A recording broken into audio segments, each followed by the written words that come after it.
This meeting is called to order. Roll call. Barbara Griffin. Amy Wise.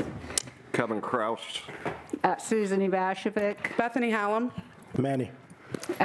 Just so everybody, I think Mr. Perkins is attending by telephone, but who's going to take care of it? Here. Oh. Okay. Judge DeLuca, who is our new, my new appointee, is on vacation this week, so I knew he wasn't coming. Miss Inamorado, I think she's out of town. Thank you. Does that cover everybody? Yes, okay. All right, community corrections reports, passages to recovery.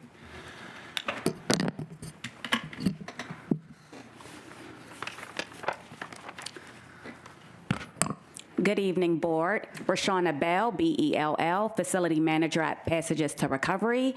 I would first like to start off by correcting information that was reported for last month. We did have 2 revocations and 1 escape for the month of February. For the month of March, we've had no escapes, no revocations, and no medical transports, no reported cases of COVID, 0 fatal or non-fatal overdoses, 0 use of force, no HI or SI. Our total count is 21 with 35 beds available. Questions?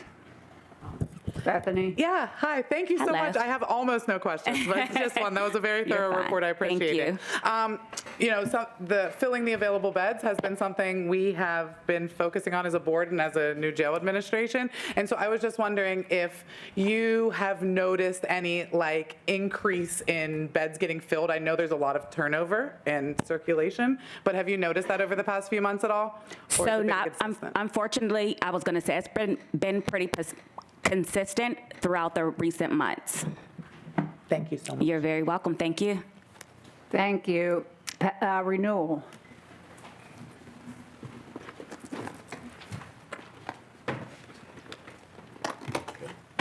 Good afternoon, everyone. Darren Hood, H-O-O-D, with Renewal Incorporated, Director of Reentry Services. Before I get into my report, I wanted to take this moment to clarify any confusion from the last meeting regarding driving jobs and reporting late returns in relation to possible escape charges. I believe I may have misunderstood the question and provided inaccurate information. So, reentrants are permitted to have driving jobs if they have valid driver's license and other pertinent information. Travel must be limited to Allegheny County. And that pertinent information would be an affidavit from owner of vehicle, which would be an employer agreement, proof of current insurance, current registration, vehicle's valid inspection. Regarding late returns and escapes, I report on timelines that renewal must work within, such as making notification within a 2-hour window and 3 hours for all paperwork to be completed and sent to the appropriate parties. However, when someone is determined to be late and their whereabouts are unknown, staff try to reach out to the reentrant by making calls to them via their cell phone, contacting emergency contacts, or the point of their last location, work, etc. In the event an escape is reported to the Allegheny County Sheriff's Warrant Office and the escapee returns to Renewal Center before the Sheriff's Office issues the warrant, calls will be made to rescind the escape. At this time, collaboration between Renewal staff and ACJ's alternative housing staff for a decision to be made on that reentrance alternative housing status will be made. So hopefully that cleared. It was kind of getting convoluted last time, so I don't think I gave the proper answers for some of the questions. Any questions in regards to what I just went over? I just have one about that specifically. First of all, thank you for clarifying. I really, really do appreciate you coming back and doing that. My only question is about the car. And is a person in renewal, they have a valid driver's license, is the car owner allowed to be themselves? Or are we talking it would have to be like a company vehicle? Are they allowed to own and drive a Personal car? vehicles, they're not allowed to drive. Even if it's for work? Well, that would probably be worked out depending on the job. Okay. But most of the driving jobs we've come across that was, I doubt I would probably encourage like somebody delivering pizzas Right. Especially with the parking and what they're making and all that, it just probably wouldn't be beneficial for them at that time. Okay. I understand that, yeah. And I hope I don't feel like a pain in the butt to you. I really just we have a lot of people who come to us, who are staying in renewal and looking for help to get a job. So I'm just looking for a really clear outline of, let's not even bother trying to get this one because you can't do it. You won't be allowed to do it. So Yeah, and when I was talking moving companies, very, very few moving companies work with just in the limitation of the county. I mean, they wouldn't be able to survive. So that's why I discourage that as well. But we do have some people that have, and I think we have one person that does work for a moving company, and their employer agreed with us to, maintain that. Now, that's on good faith. And I know in the past we've had a guy that was in another county, and it was like, whoa, and it was like, no, you can't do that. So that's why we just discourage that, so it doesn't get them in trouble in the long run for something that could have been avoided. very much understand that. Thank you. All right, I'm going to go on with the rest of the report. We currently have 95 work release males and 27 county males in our drug and alcohol treatment program, giving us a total of 122 county males. There are 13 county work release females and 5 county females in our drug and alcohol treatment program, giving us a total of 18 county females. Total contracted beds filled is 140, so Renewal has 40 empty contracted beds available.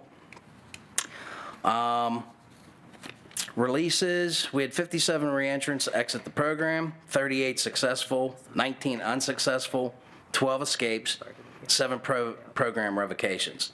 Some were pulled out by the courts and some returned for behavioral issues. Proud to report this month, 0 deaths, 0 non-fatal overdoses, 0 uses of force, 0 self-harm incidents, 0 suicide attempts. The number of times emergency medical services were called to either building for county reentrance was 6 since the last jail oversight meeting. EMS were called for the following conditions.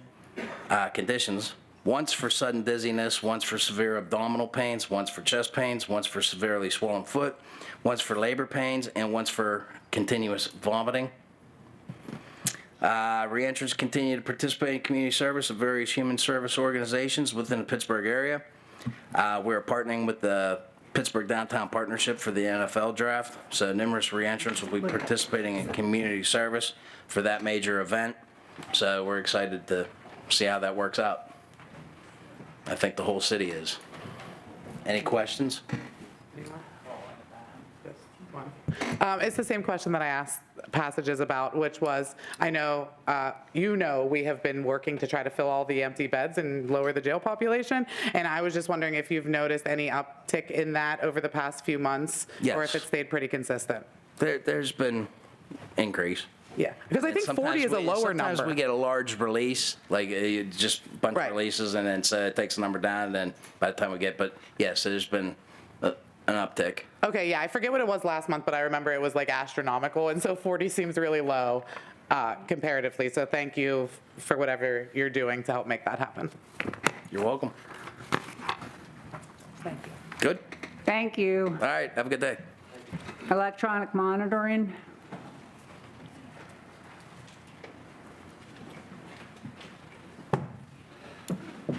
Good evening, Board. Steve Eswine for the Probation Office. So this reporting period, we had 562 individuals enrolled in the program. We had 63 that completed successfully and 2 that were returned for violations. Any questions? Thank you. Thank you. Okay, public comment on board actions and motions. Diana Hall.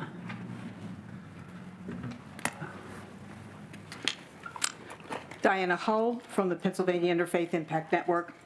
I want to raise a concern about families of incarcerated people and their need for a timely notification when an incarcerated loved one is transferred from the jail to the hospital. When a person in custody experiences a medical emergency serious enough to require hospitalization, that's not an insignificant happening. No family should have to learn about it days later or through rumor or not at all. A medical emergency is a moment of deep worry for a family, and when someone is taken to the hospital, their family deserves to know. A simple phone call can provide reassurance, reduce confusion, and help maintain trust between the jail and the community that it serves.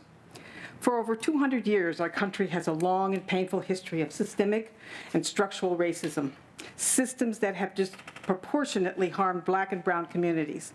Many of the people inside Allegheny County Jail come from some of those communities. We may not know their full stories, but we do know that the systems that have changed the conditions of their lives. And because of this history, we have an even greater responsibility to ensure that people are not further dehumanized once they enter the ACJ. Failing to notify families when someone is hospitalized is not just an oversight, it's a form of disregard. It tells families that their loved one's life is not important enough to warrant a phone call. I'm asking this board to consider adopting a clear, consistent policy requiring prompt notification of designated emergency contact whenever a person in custody is transferred to a hospital. No exceptions except for a documented cause. Such a policy would strengthen transparency, support families, and reinforce the values of fairness and compassion that this board strives to uphold. This is a matter of basic humanity. This is a matter of racial equity, and it's a matter of public trust. Families should not be left in the dark without the well-being of an incarcerated without the knowing of an incarcerated family member. Respecting their right to know is one small but essential step towards restoring dignity in a system that has taken far too much from far too many. Thank you. Thank you. Tanisha Long.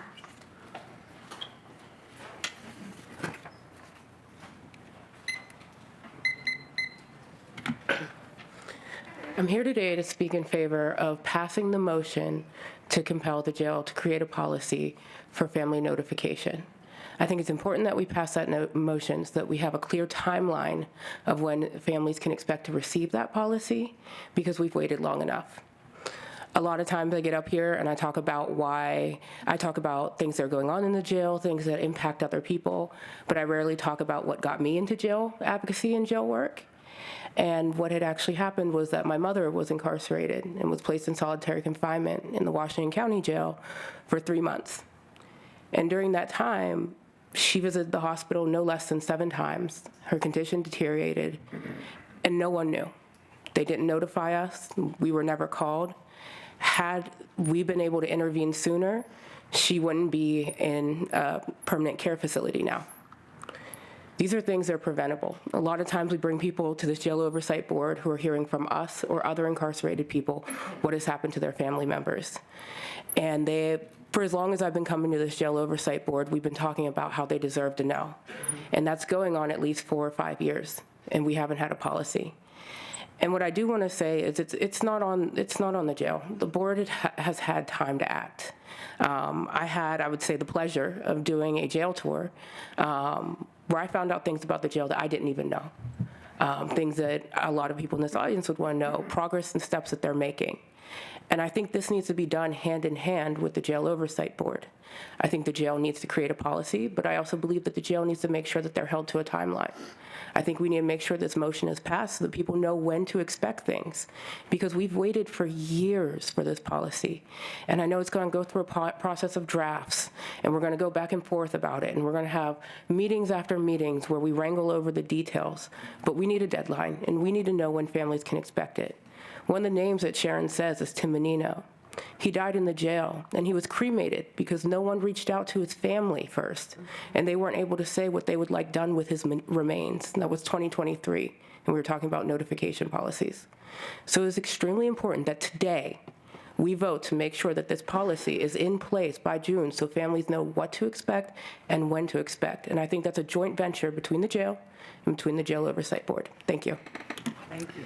Corey Roma.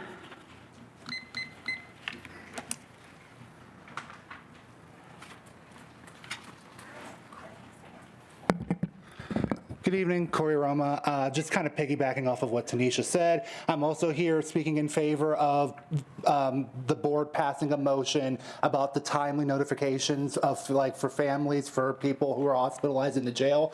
You know, while I have not had the experience of having somebody I love who is incarcerated, having to go to the hospital, I know that if any of the people that I love and care about were in that situation, I would want to know, and I would want to know as soon as possible. Like Tanisha said, this has been something that the board has been discussing for years, and it is time that we move this forward as soon as possible so that we can develop a comprehensive, fair plan for these families. They have been asking for long enough for the years I've been coming here and for years before that. So I hope we can move on that soon. Thank you.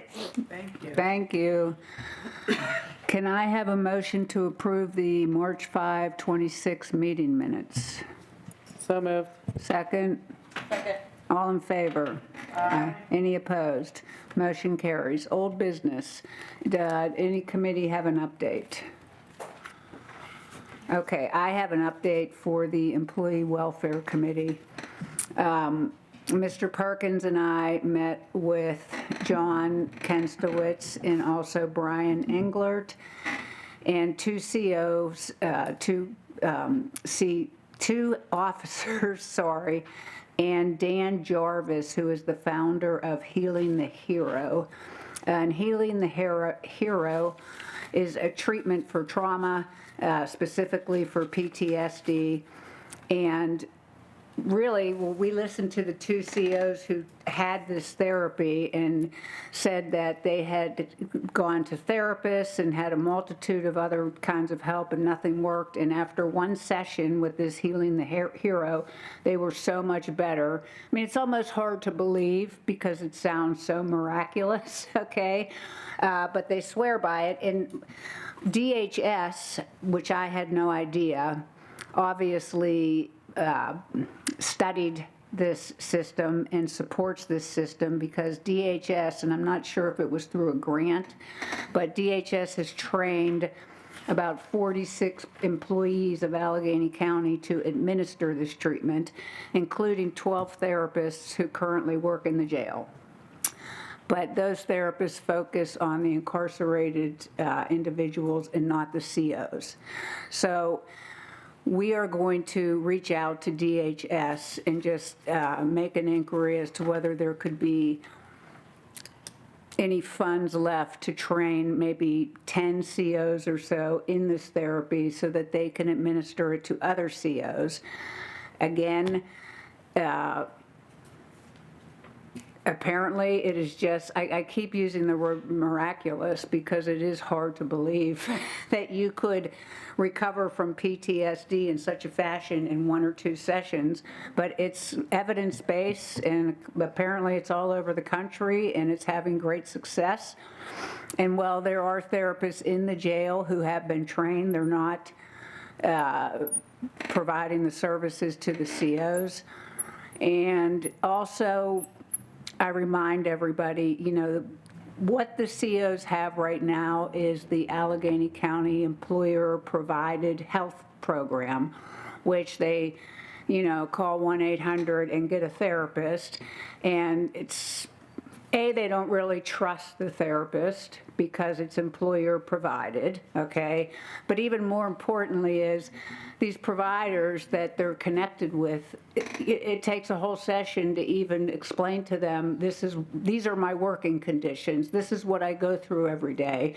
And some of them have gone to these therapists and their recommendation was, well, you should quit your job. So this is peer support if these COs are trained. And peer support is evidence-based, best practices type of therapy. And because DHS has already bought into it, we thought it would make sense to reach out to them to see if they could get it into the jail through the COs. Anybody have any questions? Okay, any other reports? Rob, do you want to add anything? No, thank you, Your Honor. Okay. Moving along then to new business.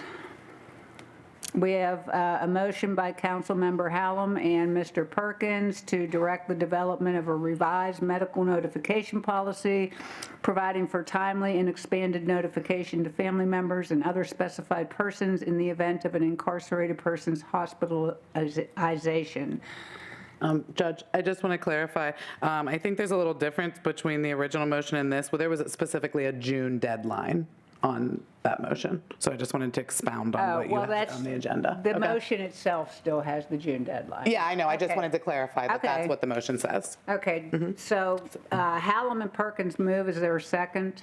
Second. Discussion? Was it a June 1st deadline or a June 30th? June meeting was what the motion says. So by the June meeting, like at the June meeting, they are to be presenting us a policy for us to vote on.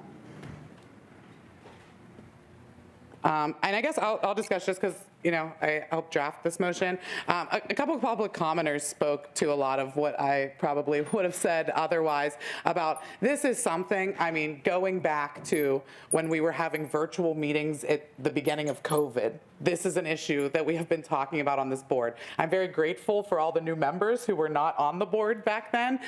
So that's why I kind of feel like it's my duty to just solidify that background that this isn't something new. This isn't something that we started talking about when this motion was introduced last month or even when you all first heard about it. It's something that we have been talking about and have had different iterations of agreements upon for nearly 6 years now.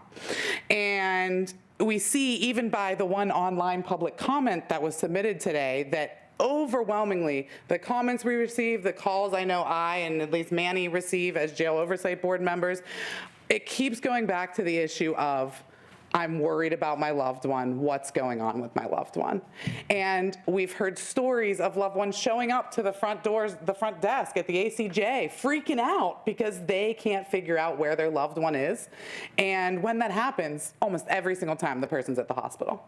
And attorneys who are trying to prepare for court have an upcoming trial, and they show up at the jail to see their client and prepare their case, and their client isn't there, and no one will tell them where they are. As members of the Jail Oversight Board, when a loved one calls me, it would be nice to be able to say, don't worry, I know you heard a rumor that they had died, but I know that they didn't. I know they're okay, I know they're getting treatment, and you'll be hearing from them soon. It is the peace of mind that we often forget about when we're talking about the jail. We're talking so much about safety and security and even living conditions within the jail.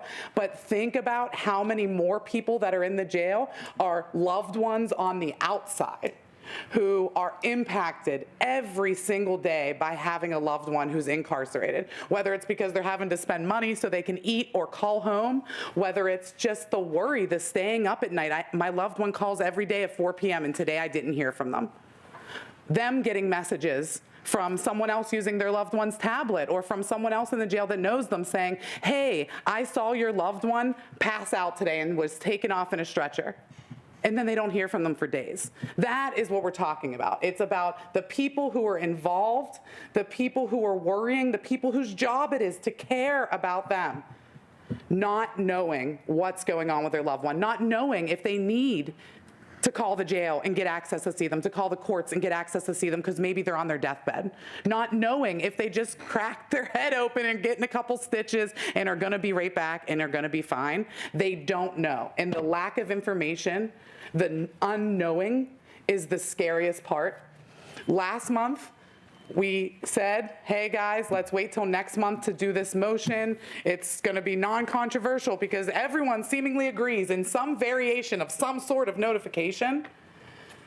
This is the only way to ensure what we all want actually happens. And I hope that from this point forward, after we pass this motion today, it will be a collaborative approach with the newly collaborative jail administration. Since this new administration has come on board, we can all agree we've worked together more than ever before. This is one of those things where we need to show that.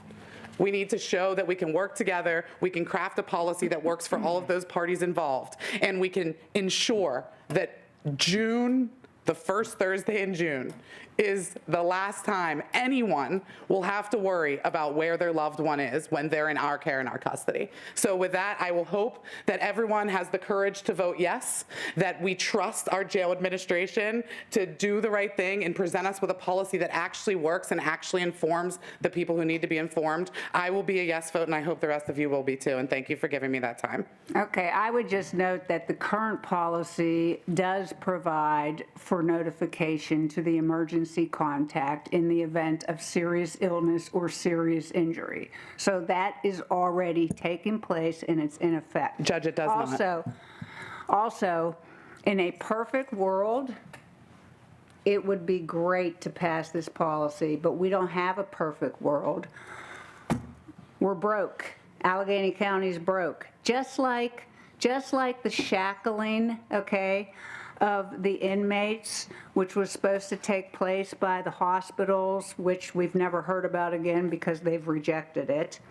So the public is at risk and continues to be at risk because nobody's shackled when they're taken to any kind of... There is no evidence Don't of that, interrupt Judge. me. When they don't take anybody, when they can't shackle them at the medical appointment. The sheriff, and I've confirmed this with the sheriff, does not have the budget. And even if he had the budget, he does not have the manpower currently to have 2 sheriffs in a room at the hospital. It is a dangerous situation with 1 sheriff in the room. It already is dangerous. Now you're going to add notification, and there's still only going to be 1 sheriff. If the sheriff is funded appropriately to be able to have 2 sheriffs in the hospital room, I'll vote for this.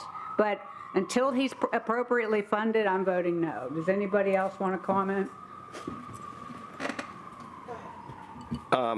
Just for FYI, the warden and I met about this issue, and am I correct in the impression that you started researching a new policy, or? Yes, we have a draft policy.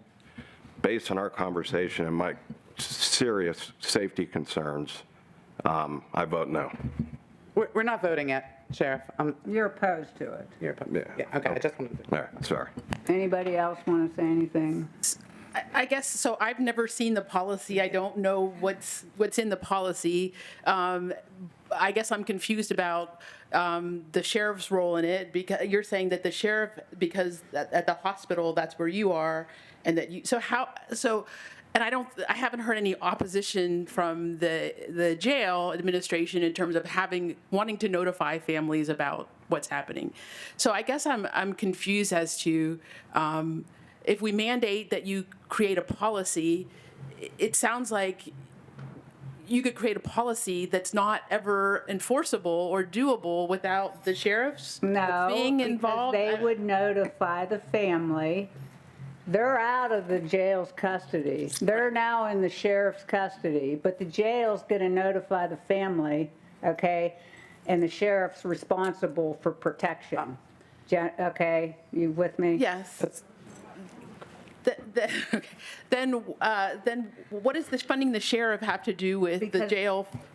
Because if the jail issues a policy that all the family's going to be notified, okay, the sheriff believes it would be prudent to have 2 sheriffs in the hospital room. It's not safe with 1 sheriff. The sheriff doesn't have the budget or the manpower to have 2 sheriffs in the hospital. You're saying because family members would then show up at the hospital? That's the issue? That's why they... Oh, or I mean, there's a whole host of reasons. Sheriff, go ahead, tell her your concerns. I'm not going to get too specific. I think I'll just say it's in the matter of public safety. This is a serious concern for my office. Warden, do you think that having 1 sheriff in the hospital room is good practice? I would think that it would, I mean, it's the procedure now. I would think that depending on the individual in the hospital, that would have to be the conversation. But it would, obviously the sheriff and his team or his staff are the ones that are at the hospital. When we transport, we're transporting with two of our officers.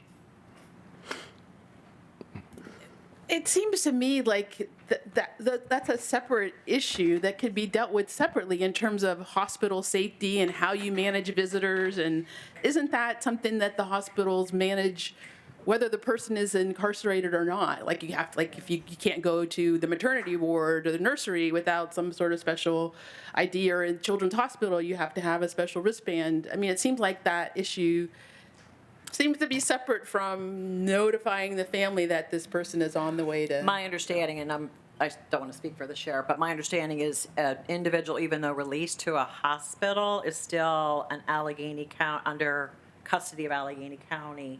And so it's for safeguarding. The concerns, as I understand, and I'm new to the board, so I have some ramping up to do with, I'm kind of curious why the existing policy is not sufficient. So I'm kind of just confused right out of the chute as to what the shortfall of the existing policy is. But I would imagine that there's a concern of the incarcerated individual, the staff at the hospital, that you have someone, the more people that we know, and I get concerned about HIPAA, right? I mean, I think what I heard at the last Jail Oversight Board meeting is there's a release for medical information that I know I sign when I go to my physician. My husband is able to receive my medical information, and only my husband, right? So can you get that for reading the motion that I guess was drafted, Bethany, by you and Mr. Perkins, I mean, I've got some concerns about, the first requirement of the revised policy is that the jail needs to ensure that they get a designated appropriate contact. I don't know if that's able to be done.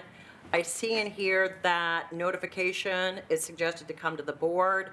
To me, medical information's on a need-to-know basis. I don't need to know. I mean, I don't want to get notifications. There were 80-some transports to the hospital in January. There were, I think, 60-some in February. So concerned about sheer volume of all this notification. And, so the more people that know, the higher the risk to us protect the sheriff, protecting the incarcerated individual, the family, the hospital, et cetera.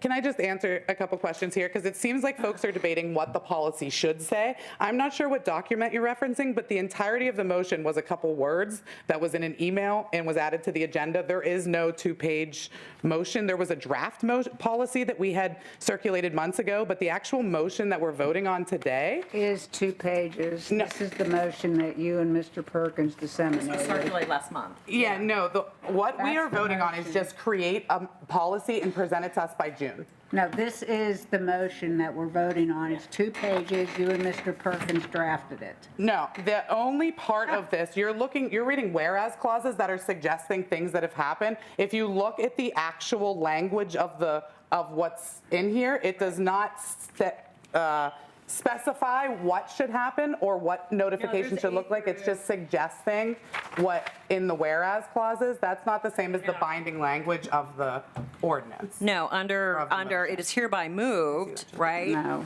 Under 2, within that revised policy, A, B, C, D, E, F. Yeah. And I have concerns of specific things that are in A, B, C, D, E, F. Okay, but what I'm saying is there is nothing specific in there. There's very broad, established clear procedures. Maybe we should read what should happen, that establish clear procedures for ensuring that incarcerated persons have designated an appropriate emergency contact. I don't think anyone would push back on that, right? Everybody should have an emergency contact designated. Can you in just this. respond instead of repeating your Yeah, words? so what I'm saying is I feel like we are debating the merits of what a notification policy looks like. What this motion does is directs the jail to create a policy and present us a policy in June.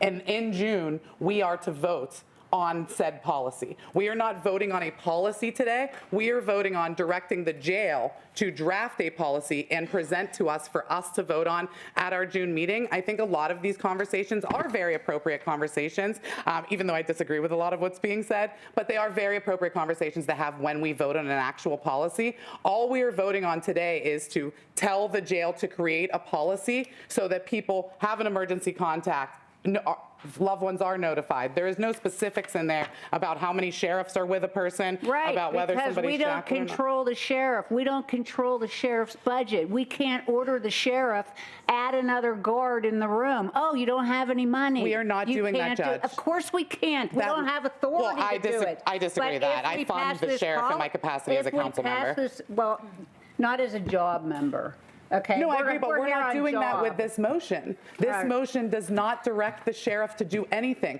When This somebody leaves the motion jail. indirectly affects the sheriff. Okay, it's real basic. When you pass a motion that tells the jail, anytime somebody goes to the hospital, you must provide timely notification to the designated medical contact. When you direct them to start following that policy, But that okay, could be- they get to then set that the time. has an indirect effect on the sheriff, who's responsible That may for be the true, Judge. safety. Thank you. That may be true For that the safety the of policy the could. inmate, for the safety of the people in the hospital. It's an Judge. indirect effect. That's okay that You we have to disagree. consider the indirect effects of your actions. I You do. can't operate in a vacuum. I do, and that's why I believe that this is an appropriate conversation for the June meeting when we vote on an actual policy that, again, the jail is writing. You guys might not trust me to write a policy, which is what the original plan was, But okay? it says I to trust- notify people. Are we done discussing this? Let's No. No, Manny wanted to say. Yeah, I something. just He wanted hasn't to spoken speak. yet. Go ahead. Yeah. So I do think it is important for us to maintain focus on what our goal is. And when I think about this, as most issues that I think about on the JOB, I think about it from a personal perspective, right? I think about it as somebody who does have loved ones in the ACJ, including one who has had medical emergencies, right? And what actually happens, whether or not there is a policy for it now, what actually happens is the family, is not notified, is left out to the wind, and is left to rumors. The way that I found out about my loved one was somebody on the pod contacted his brother, who contacted my brother, who contacted me, right? And by the time the story got to me, the story was he was dead. You know what I mean? Obviously, that wasn't the case, thankfully, but that's what happens. I kind of second what Bethany said. So often we hear from family members who don't know where their loved ones are, who are worried sick, and who are showing up to the jail, and I know y'all know this, causing trouble.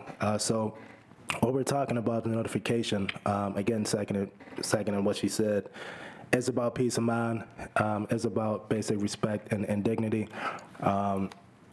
and this is important for me to say as well, and then I'll wrap it up, right?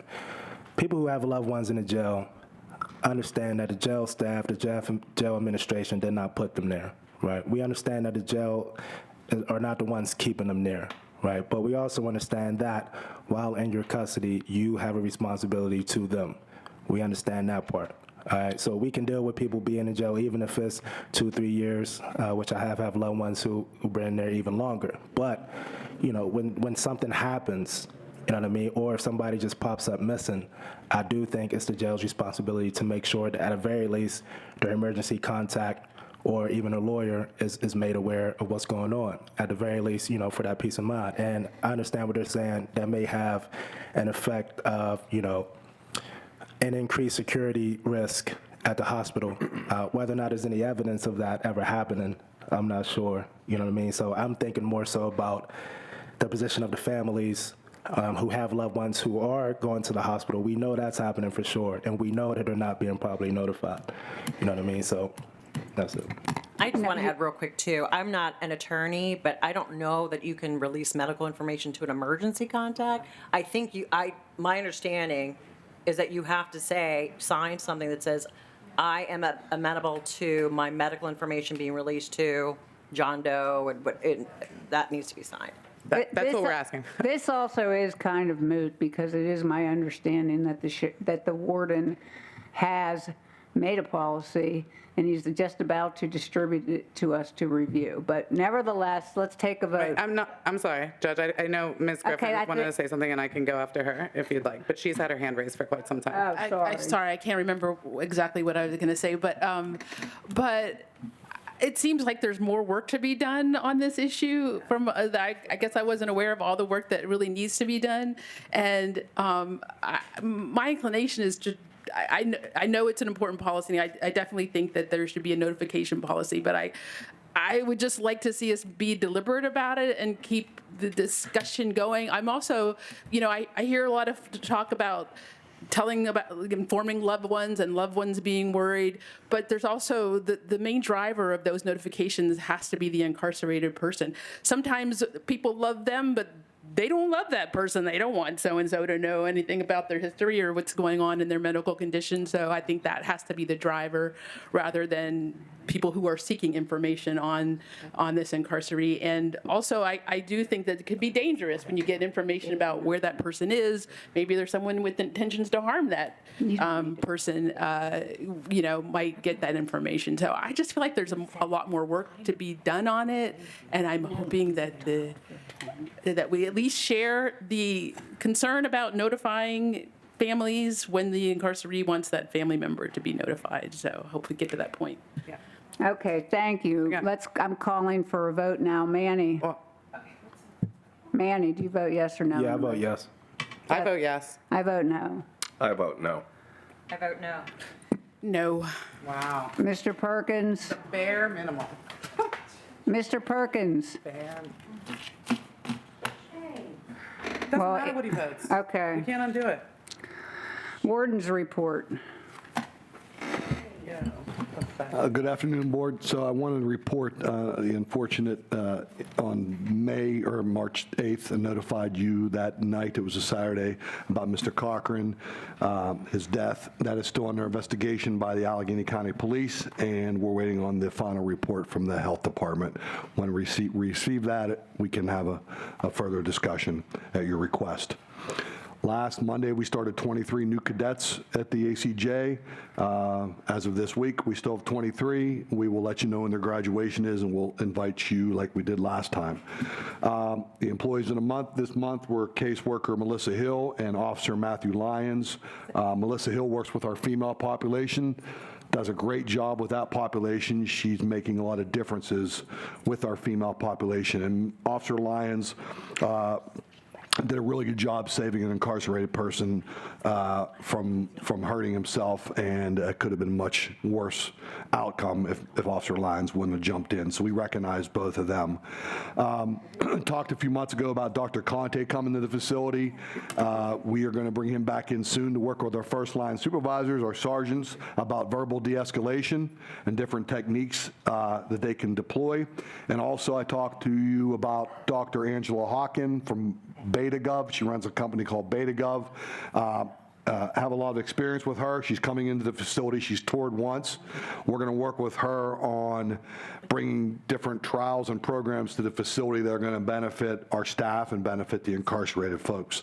So we will update you when she gets back.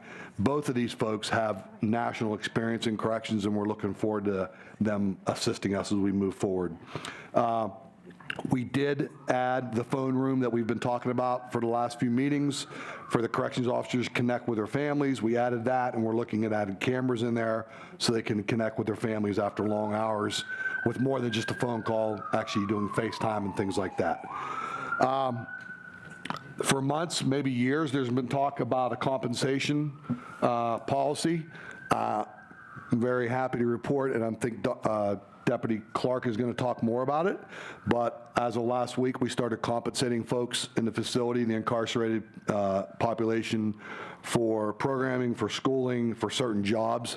I know that's been a conversation for a long time, and I know it probably didn't happen with a brevity that a lot of people wanted it to happen with, but I just wanted to say that it's a very complex issue, probably more than most people understand, and Deputy Clark and her team have worked very hard these last several, well, I can only relate to last year. I'm sure it's more than that. But there's a lot that goes into this policy, this procedure, actually compensating people the correct way for doing schooling, going to work, going to programming, and that is now in place.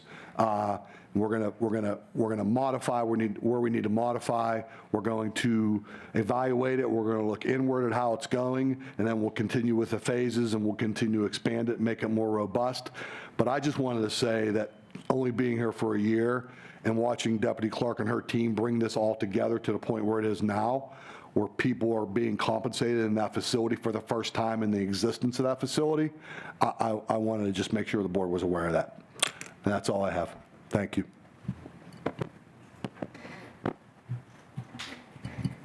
Good evening, Board. For the healthcare report, for our substance use treatment team, our team has continued to evaluate and treat our patients over the past month. Treatment includes all forms of medications, both oral and injectables, and counseling services. For medications, we had 573 patients that were treated. For counseling, there were 65 groups held, and 254 patients participated, with 9 completing graduation so far. Some of the group topics, just for information, are addiction and loss, spirituality and forgiveness, coping skills, and relapse prevention. Goals of this team or programming and services is to set patients up for success after their incarceration through medication, education, and connecting to resources on release. For our mental health team, for state hospital data, we had 11 transferred, with one of them going to Norristown. The rest went to Torrance. 13 were committed. None were rescinded, and 17 are on the wait list, with the longest waiting since January. For our tier data, 0 were at tier 5, which is constant observation, 20 were in tier 4, which is close observation. For our mobile competency restoration team, they have officially hit their 1 year of service at ACJ with us, and it's been a pleasure working with this group.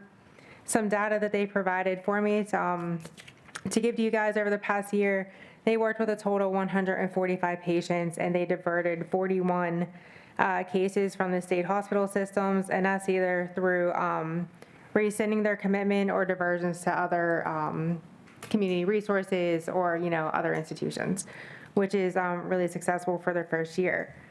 Currently on their caseload, they have 101 clients. 74 of them are housed at ACJ, and 27 are in the community, and they did rescind 2 commitments in the last month.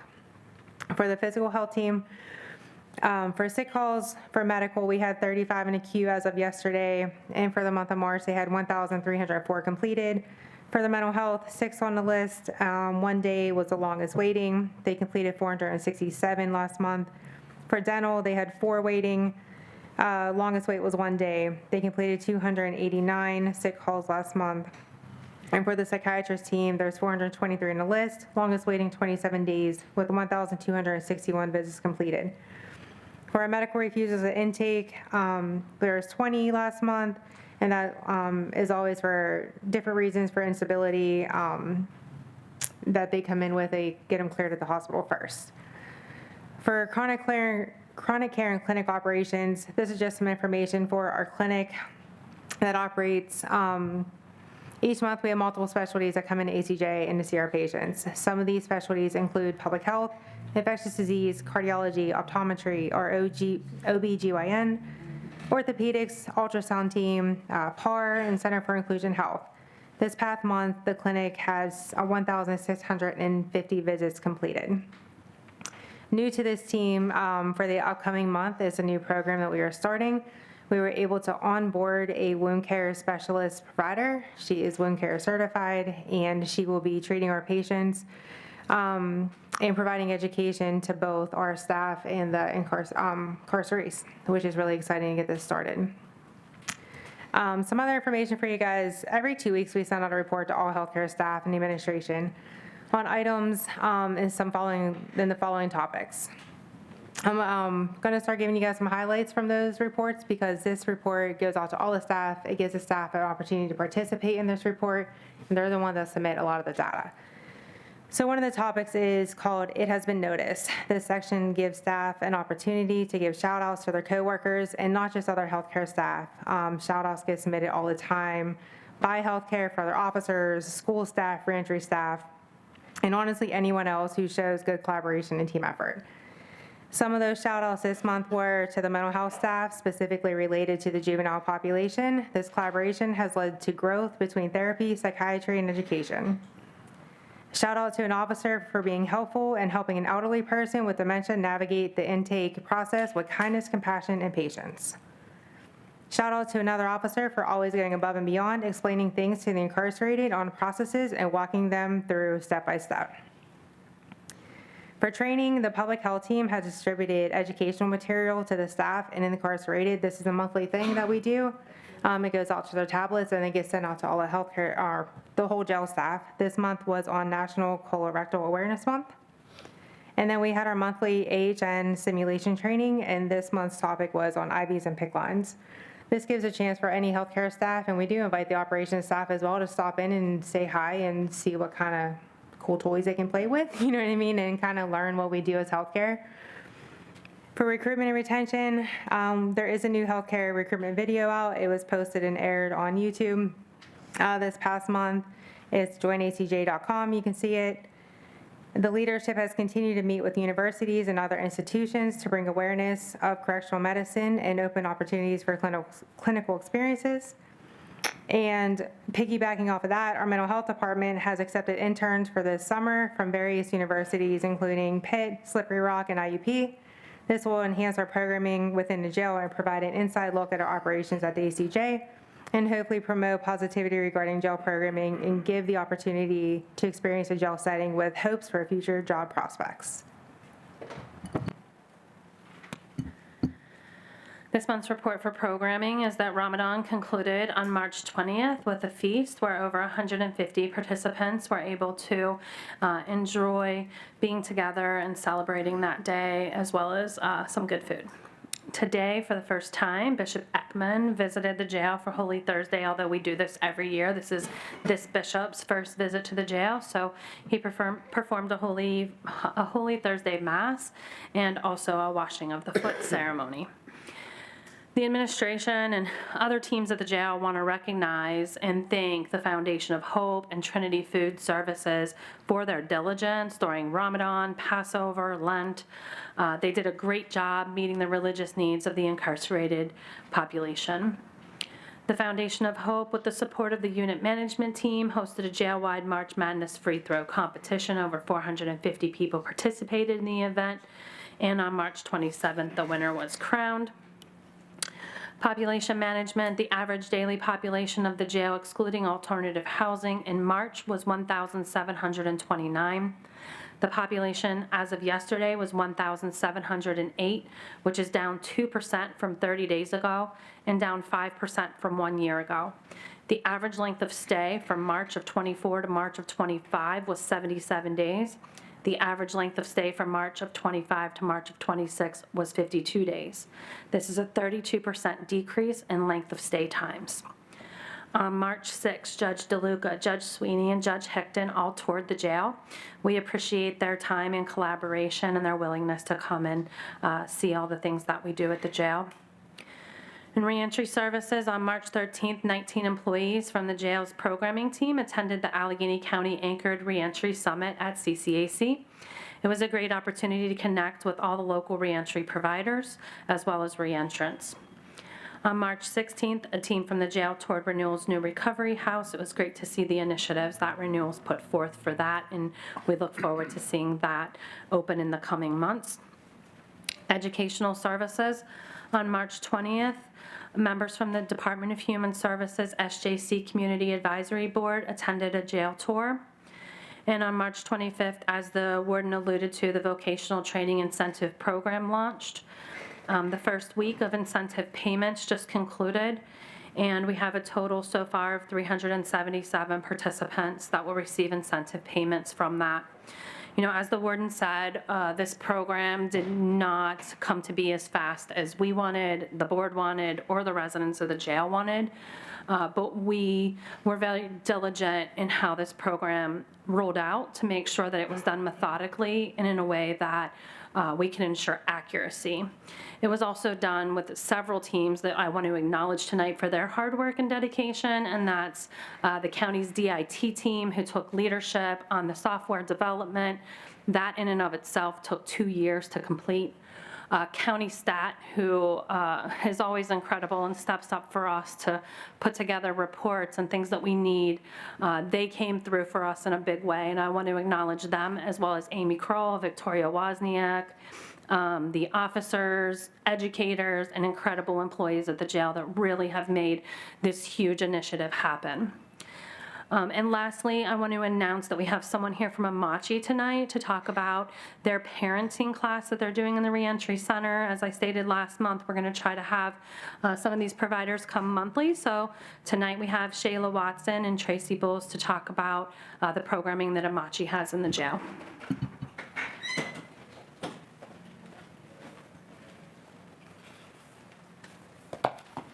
Good afternoon, everyone.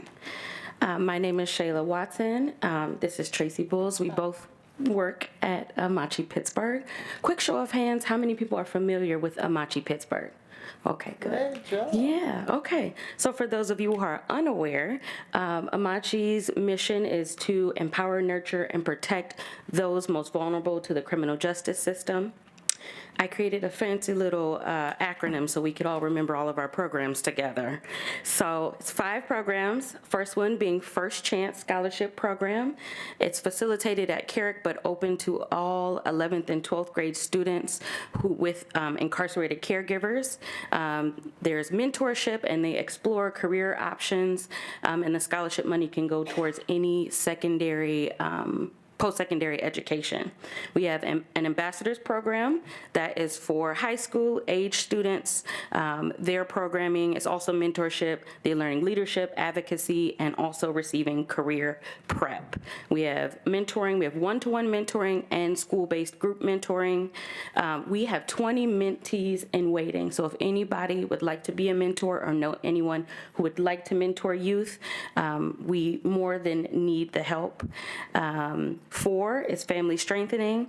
We have workshops that support Amachi families and the community around financial literacy, mental health, estate planning, and many other areas. We also fall under family strengthening in our classes. At the Allegheny County Jail, we also support Saturday contact visits on the 1st, 2nd, and 4th Saturday of the month, and we give out resource bags and really try to figure out what families need while their loved ones are incarcerated. Tracy will talk more about our parenting classes. And our last one is outreach. Our outreach program currently in the south side, and then as of July they'll be moving towards the north side. We have a mobile unit, we have a bus, and we can be anywhere in the city doing sanctuary trainings, but we're really just trying to get the youth involved in any way that we can. So I will turn it over to Tracy to talk more about our parenting class. All righty. So yes, we are in ACJ. Can everybody hear me? This just seemed so loud when everybody was talking. Okay, so we do 3 classes at ACJ. We do 2 male and 1 female weekly. We're there every day, Monday, Wednesday, and Friday. And one thing that I've learned about our class and our participants, we're going on our 6th cycle. So we've graduated about 124 males and about 87 females. And one thing that is consistent is most of those that are incarcerated come from the same kind of backgrounds. They started their life coping. They missed nurturing. They may have had 2 parents at home or 1 parent at home or grandma, but all of them started coping. So none of them developed defense mechanisms. None of them had skill sets driven. None of them knew what to do next. They all coped. So everything that happened was as a result of a situation, a circumstance, a moment, but it was coping. One thing that I've learned in this class is everybody in our classes wants it. They want to learn. They want to know what they never knew. They want to understand why they felt as a parent because they didn't know. They don't know enough about themselves to be able to help their children. So our class has become a channel for that. We start out with understanding their personality and characteristics, because you can't teach a group generally. You got to know who you're talking to. You got to know who's receiving what you're saying. You got to make sure that what you're receiving, they can transfer. They also got to let us know that what we're saying is relevant.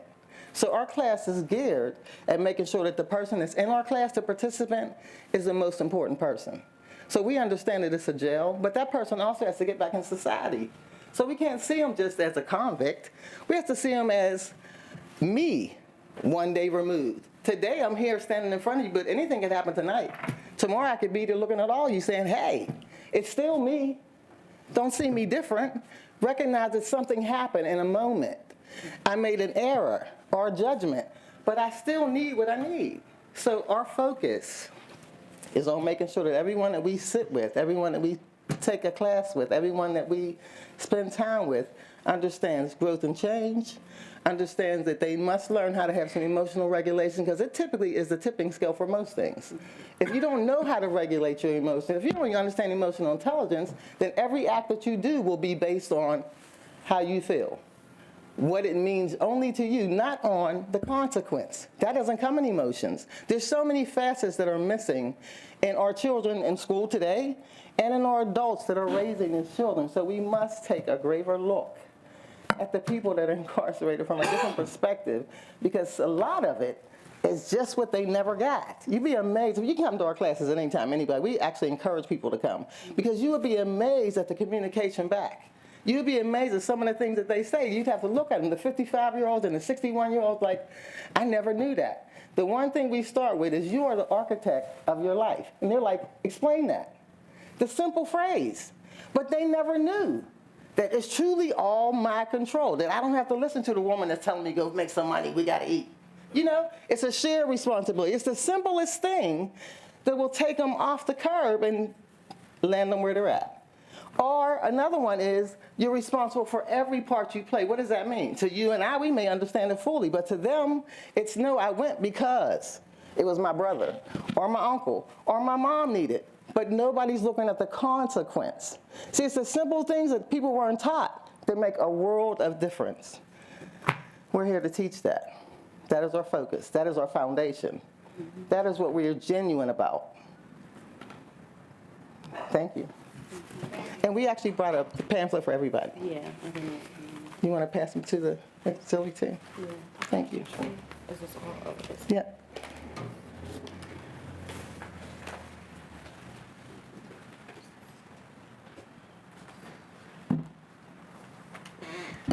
That concludes our report, Your Honor.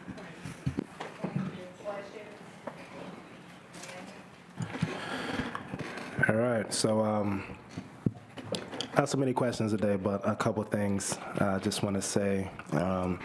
First thing, congratulations on a successful Ramadan or holiday season, I should say. I checked in with a couple folks who were fasting and asked them how it was going, how they liked the food. Didn't hear any complaints, so good job, everybody. And in the spirit of Holly, I want to shout out a couple people and a couple programs as well.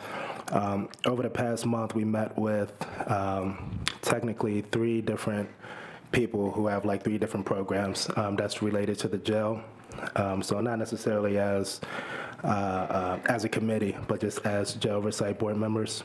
The first program I want to shout out is the Matters program, and that's run by Brandy, who's in the audience, and also also Matthew. I'm sorry, Matthew. I thought I thought it was the hierarchy there. My fault. So Matthew, shout out Matthew from DHS, who actually met with Bethany, myself, and another person to onboard us on the Matters Network, which is a new referral technology in Allegheny County that assists organizations referring individuals directly to outpatient care for substance use disorder. So they have some information here. I mean, it's a really good program. We're really excited to start referring folks. I think they have a presence in the jail already. I'm not exactly sure to what degree, but I do know that they work with Unity as well. So shout out to them. Bethany and I also met with Gary Copeland and April Reynolds to discuss their positions. I know you gave an introduction to Gary already, but they do population-related positions in the jail. We actually had a good conversation over coffee, asked them a lot of questions, and they got to explain exactly what they do on a day-to-day and just how much they are focused on reducing the population. I think both of them worked at Renewal Center previously before coming to the ACJ, and we all have shared goals, shared focus, so we appreciated that meeting. We also attended the ACAR summit that you mentioned, Allegheny County Anchored Reentry Summit. We saw some folks from Renewal there, and who? Oh, yeah, that is right. Yeah, shout out, Connie. I'm sorry. Well, yeah, so appreciated that. It is good for all of the complaints that we have, I think Pittsburgh and Allegheny County, we do a good job at organizing, bringing people together, networking, talking to each other to figure out how we can work together to achieve our shared goals. Also, Alex, who was here earlier, I think he left. He runs a program called Our Futures Our Way. You may have seen some of the flyers outside on your way in, and this is connecting people after they get released from jail to mental health treatment. And he's actually been coming to the table with us for over a month now, meeting folks as they get released.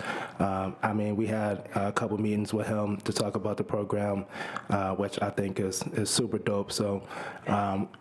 I appreciate the fact that, there is a focus not just on surveilling or watching people or caring for people while they're in your custody, but also setting people up for when they get released, setting them up for, being successful as they reenter into the community. My only official question is whether or not there is an automatic follow-up to these online submitted comments, because this one in particular is something that I think should be followed up on sooner rather than later. And you get a copy of these as well, right? Okay. And y'all have access to the unredacted information? Okay. Yes. We have reached out to the controller's office in the past to get unredacted information, but that doesn't come to us. But Okay, not we do automatically. review all of those comments. Okay, And I am the one who forwards it to the controller, and I can forward it. Sorry, Judge, I didn't have my mic on. Can you forward it to all of us when you get them? I would also like to follow up with these people, and I think it just puts unnecessary work on you and the controller's office if we have to then reach out to them for the info. So when you get it, would you mind just forwarding it to the members of the board? I will. Thank you That's very, fine. very And much. I'll forward you the unredacted email, so you That'll be don't awesome. need to go through me. All right. Well, that's it for me. Thank you. Okay, thank you, Judge. I'm going to start out on a positive note because I also have some positive things to say. First of all, Connie especially, I know I have been very aggressive maybe about getting the workers in the jail paid, probably since I've first met you many years ago, and especially last meeting when I was very frustrated that it had not happened yet. But now it's happening, and I'm very, very grateful, and I know that you want to thank everybody else always for everything that happens, but I know that it was especially you that made this whole plan come together, and so I want to just thank you very, very, very, very, very, very, very much for getting workers in the jail paid. About that, you mentioned there were 377 participants who are getting paid. Do you have a breakdown of like program, job, stuff like that? Sure do. Thank you very much. I'm ready. So we had 114 vocational trainings that were paid, 224 program participants, so that's 200. These are all individual people, and each person had multiple typically. Okay. And 39 participants who participated in both vocational and educational training. Okay, so when somebody participates in multiple programs, is I think what you were saying about it's 224 unique, but they could have been 400 program participants. Correct. Okay. That's correct. No, it's so the total is 377 unique people, and they could have participated in multiple programs and vocational training. Would they get paid multiple times? So it's not like they max out at $10 per day. Okay. So if I'm in 4 programs, I'm getting paid 4 times. If you go to 4 classes today, you're going to get $8. You're going to get paid $2 per class. Oh, okay. Then I guess I need to ask what the pay is too, because I also thought it was higher than that. So it's $2 per class per day. That's for educational participants. For vocational trainees, it's $5 per day. Okay. You could be a vocational and an educational participant, and you'll get paid for both. Okay.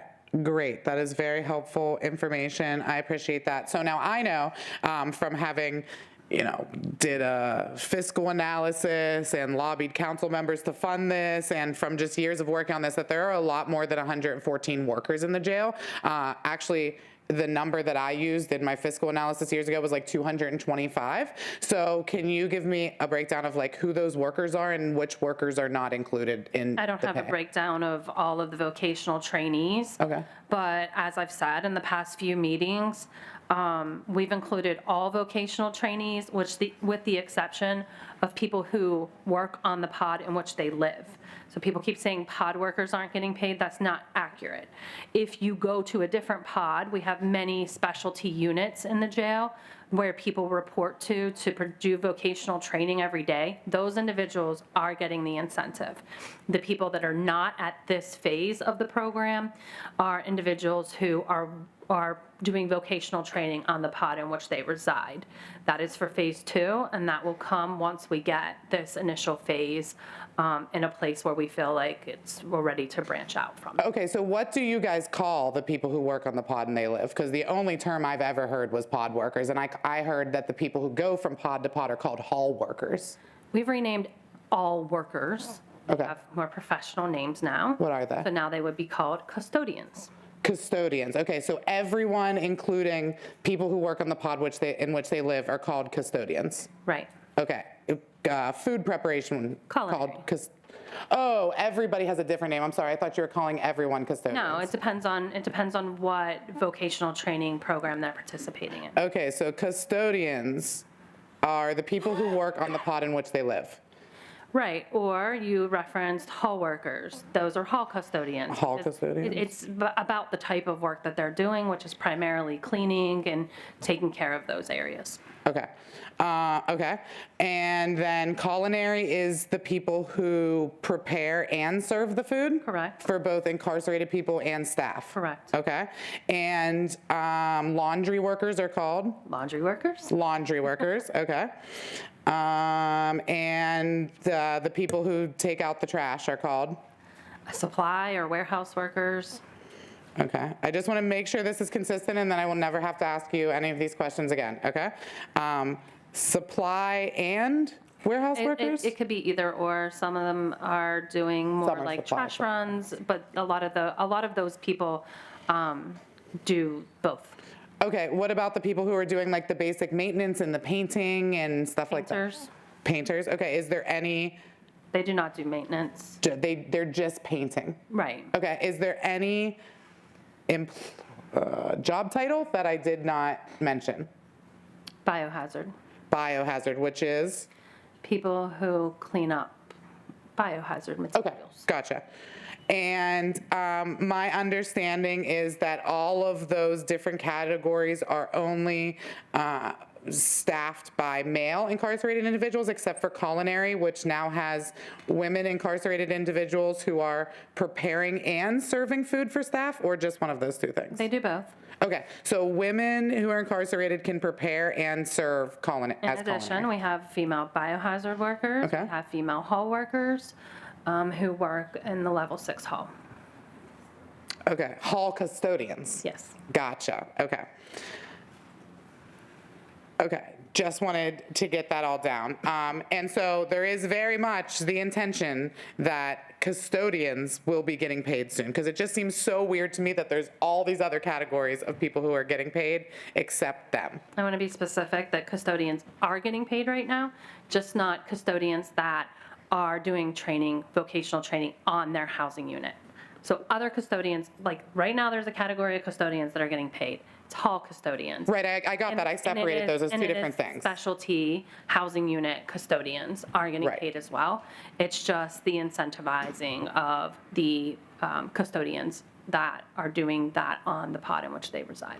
Yeah, no, I understand that. I wrote them down as custodians and hall custodians. Got it. Okay, so custodians, not hall custodians, are the only category of employees who are not, workers that are not getting paid. Custodians who are performing that function on the housing unit in which they reside. Right. There are Where else are custodians- just There are custodians? custodians that leave their housing unit. and Those go are to hall a- custodians, No, they're though. not. They are going to a housing unit So they're going to RHU, they're going to our mental health units, they're going to our medical units, and they are working as custodians on those units. Okay, so if you do the same job that somebody does on their own pod, on a different pod, you get paid. But if you don't leave your pod for work, you don't get paid. Exactly. Wow, okay. For now. For now, I know, phase 2. Okay. I know, very much. Again, this is incredible that this is happening. I mean, I'm only, 12 categories are getting paid. I'm very happy. I do not want to diminish that at all. I just want to make sure that we continuously say phase 1. We're not done. Okay, awesome. Thank you for that.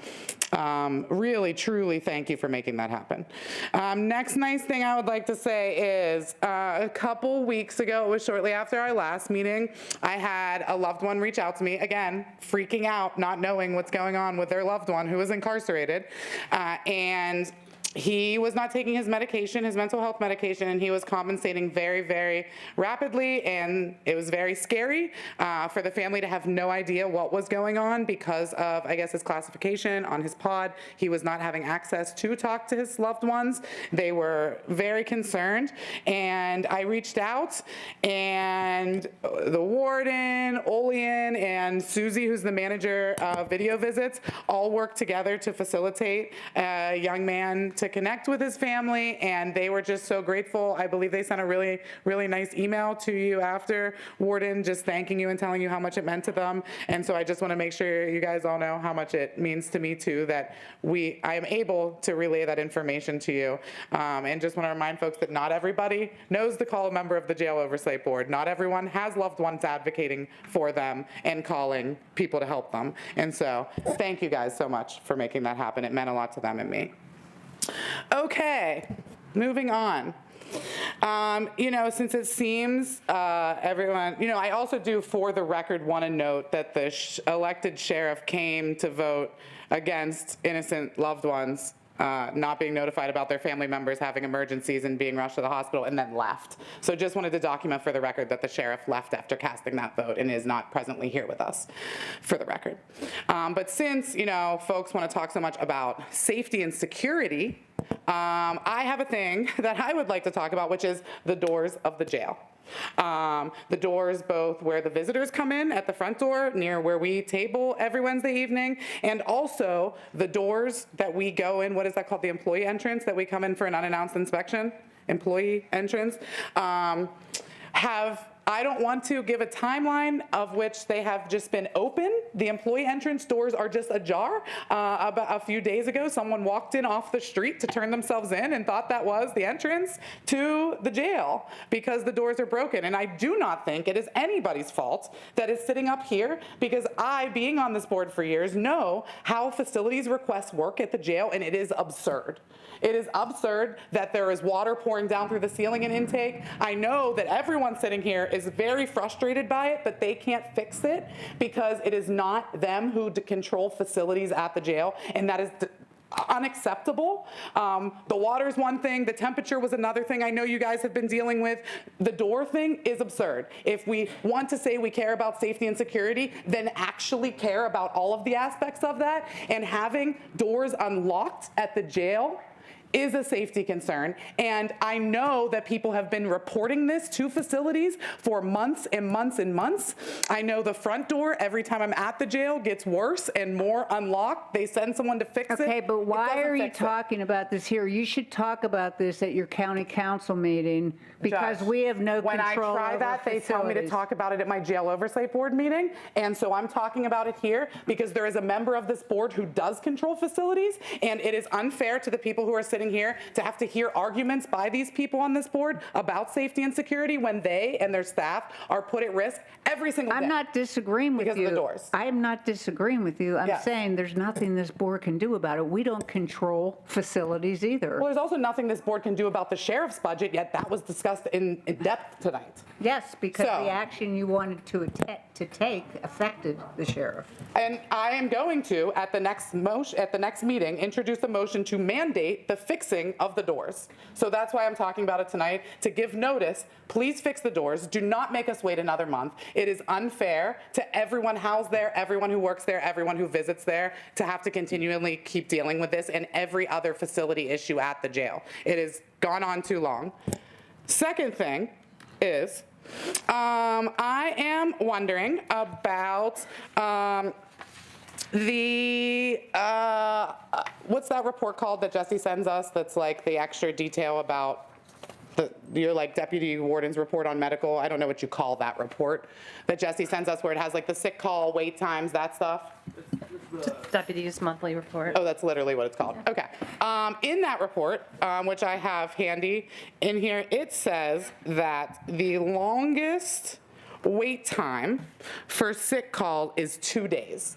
Anybody who has ever known anyone at the jail, especially anybody at the jail currently, knows that there are numerous people who are waiting currently today, as of literally this morning, as of last week, as of every day, so much longer than that to get a response to their sick call. So my first question is, when it says there have been 1,304 completed sick call requests, are those successful and unsuccessful completions? Does it mean we read it and like that we got one? No, those would be like the completions that a healthcare person, doesn't necessarily have to be a nurse, seen that person and completed a sick call with them. Okay, so where is the number of sick calls that were lodged and went unanswered completely? That doesn't, they all get answered. That is Either- absolutely false. I have seen them on their tablets numerous times. The fact that you're saying every sick call gets an answer is untrue. So I don't pull information from tablets systems. I pull information from my healthcare record. So what is the disconnect between the sick calls being filed on the tablet and your healthcare record? Are all of those sick calls being filed coming into the healthcare record? If they submit a sick call through the tablet, it gets entered into the healthcare record. Right, that's why I was referencing the tablets, because I thought that was the case. Yes. So they should match. The things I see on the tablet should match the healthcare record. Would you like to share with me what you're seeing? I mean, sure, next time I go to the jail, I will go around to every person, ask them to show me their sick calls that have gone unanswered, and give you a list. Is that what you're looking for? Because I have seen this over and over and over again, and it had been in the past like one-offs, and I brought them to you or the warden's attention for individuals to get fixed. But it is just, especially with the lack of notification about stuff that's going on, I think it's very important that we solve the problem, which is people are not getting their sick calls responded to. So your allegation is that never is a sick call filed that does not get a response. So I can't answer that because there's so many sick calls queues. Right, so then are there sick calls, yes or no, that do not get a response? If they get released before they get seen, yes. They do not get released before they get seen, unless, I mean, it happens. more than 2 days. That Sure, does I'm sure happen. there are those one-off instances. So remember when I pull this data, and I explained this before in previous meetings, this was a snapshot of yesterday. Sure. I know somebody that as of yesterday has been waiting longer than 2 days, and that's just one single person. If I went back through my notes and phone calls and records, I could find more, but just for example, there is 100% at least one person who has been waiting longer than 2 days for a response to his sick call. Well, I would need to know what type of sick call they're asking for. But your allegation is that every sick call gets an answer as long as they don't leave before it can get handled. Our goal is to hit everybody within 24 hours. Does that always happen? No. Right. Does anyone ever not get an answer for months? I'm sure. Bethany, I can't give you a straight answer to that. I mean, you're asking for an answer. Sure, maybe. I am asking. But as of yesterday, I'm telling you, Lee, there was 2 days for the sick call medical queue. But I'm telling you that I know that's not true. I know there are Provide more. me that information, and I would gladly look at it. I often bring you one-off incidents. I'm I always saying, look at it. how can I be assured that every sick call is getting a response? Every sick call. If somebody files a sick call every single day, are you responding to all of those sick calls? That is our goal, to respond to every single person. But does it happen? Because your statistics say we respond to every single sick call, which was 1,304. Total number of sick calls for a whole month by everybody in the jail was 1,304. That's how many were completed, yes. Correct. I'm trying to get the not completed number. You want the refusal numbers? 'Cause I can pull I don't want refusal numbers. to, I'm not talking about refusal by incarcerated people. I'm talking about ones that they are begging for medical help and not getting responded to.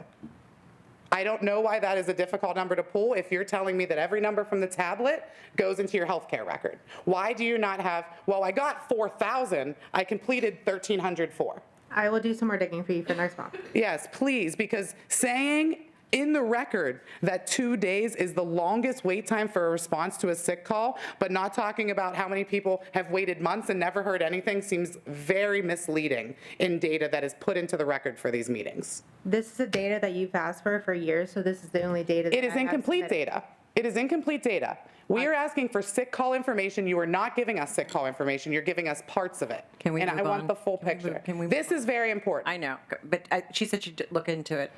Judge handed me the gavel. She's already required to provide the information. Okay. Is Can we this move all on? that's left in the meeting? Did everybody leave or are they just in the restroom? No, it's us and Rob. Okay. So. For the record, the president judge has left the building. I would also like to note that.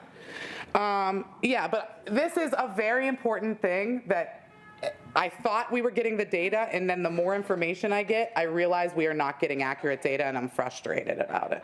Thank you. Okay, next question is about MOUD. So if you guys remember a few months ago, there was a woman, and I'm so sorry, her name is escaping me right now, but I shouldn't say it anyways. Right. So there's a woman who I came to review her medical records at the jail. She was hospitalized at the time. Again, her family was unaware that she was hospitalized. And then we found out, and I know Warden, we had talked about this, that she had passed away later after being discharged from the jail, after being released from your custody, that she had passed away. So one of the things I had noticed in her medical records and from other people who I've checked on in the past, a consistently increasing dose of their MOUD. And so that was really weird to me because, again, in recovery, been on MOUD in the past, and in my experience, the point of MOUD was to get off of it someday, right? And to start on a dose, hey, I just came in off the streets from drug or alcohol, give me this dose, and then to ideally, over time, maybe it's months, maybe it's years, maybe they stay on it for forever, cool, but the idea is to like taper it down so that when they're ready, they can not be relying on anything. And so I didn't want to speak just from my personal experience and the experience of my friends, so I spent the past few months meeting with addiction specialists, substance use counselors, researching on the internet, even like digging on Twitter a little bit just to make sure I covered all my bases, and I cannot find anywhere that suggests a consistently increasing dose of MOUD anywhere. And I know we have had issues in the past about MOUD policies, and I'm glad that the timing's better now. They're not getting woken up in the middle of the night. Credit where credit's due for that. But the fact that they are getting all of their dose at once has always been problematic, and I haven't heard a resolution to that. And now finding out that there is no medical recommendation that I can find whatsoever that recommends consistently increasing dose. And just to be clear, I'm not talking like once every 4 months somebody gets a half of a milligram increase. I'm telling you, this woman that I saw had like 22 instances of her dose being increased. Okay? She reported that it wasn't something she asked for, but that was offered to her, and she, of course, took it, as I would have too. But I'm just wondering, what is the reason for that? And is that the way, is that the policy? Is that what's happening with everyone? That they're getting inducted on a low dose and consistently increased, and that much over a short period of time? So I'll say I'm not a provider, so I can't talk about how people do dose. I can't do dose things. I don't diagnose things. You know what I mean? I'm not a provider. We have addiction medicine providers in our facility, and they're the ones that do the clinical assessments and the dosing. Okay, so you're saying that that only they have any say whatsoever on consistently increasing dosage of MOUD in the jail? Correct. The doctors, an MD, a PA, and an NP are the ones who are responsible for seeing patients, clinically assessing them, talking to the patients, educating the patients, and going through options. Okay, and do you supervise them? They're not a county employee, no. So who is the overseers of them? They're all AHN employees. So who is the overseers of their performance at the jail? AHN. Okay, so who oversees AHN? Is that not you? Are you not making sure that all the medical care? We have a partnership. Right. We're partners, right, to treat our patients. Who holds them accountable and makes sure that they're doing proper procedures? They work underneath our medical director. Okay. All providers work underneath the medical director. And the medical director is not under you? No, because we're not a county employee, we're a partner. Okay. For the last time. We work together. What county employee is the holds the AHN contracted employees accountable? It depends in what regard you're asking for. I go to Dr. Demko, our medical director, in regards to anything that is clinically related, provider related. I'm not a doctor. Okay. She is. Is that what you're asking? So if you or anyone disagrees with what they're doing or thinks maybe, hey, we should look into that, I'm just wondering if you are the proper person for me to direct this question to? You or can if- always direct any question. I mean, I can get it to the correct people. Okay. I would like to speak to someone about consistently increasing MOUD dosage. Okay. And I would like them to bring medical findings that support that that is the proper practice, and if it is happening to everyone. Okay? Sure. Thank you very much. Next question is about AHN and our contract with them, actually. So I remember previous to me being on the board, I think it was called Corizon, was a company that we worked with. I was just wondering if there has been any, could we please study any correlation between, since AHN has been our contracted provider at the jail, if there have been increased hospital runs since AHN has been our provider. I am not making any assertion. I am just wanting to study that, and that is not data that I have, because all of the ambulance run and hospital data that we have has only been, that I personally have, has only been since AHN was the contracted provider. So I would like to see like a point in time count. We don't call it that anymore. Yeah. Longevity study that I will do if you just give me the numbers. I'm trying to see if pre-contract with AHN, did we have fewer runs to hospitals, especially AHN hospitals, or has that been consistent since before and after that? So if you could get me that information. I don't need an answer right now. It's just something I'm asking for. Do you have access to that information? Hospital run data historically? That's a lot of thinking.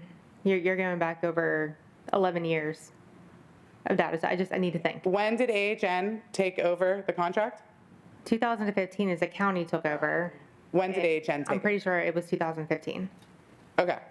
So yes, I would like to see, prior to us getting that data, it's somewhere. I mean, we get it all the time now. I know people have right to know requested it prior to us getting it, so it exists. It's compiled somewhere. It shouldn't take a lot of digging, but it would be very useful. I'm trying to see something as we talk about all the controversy with hospital runs. I think it's a very important data point.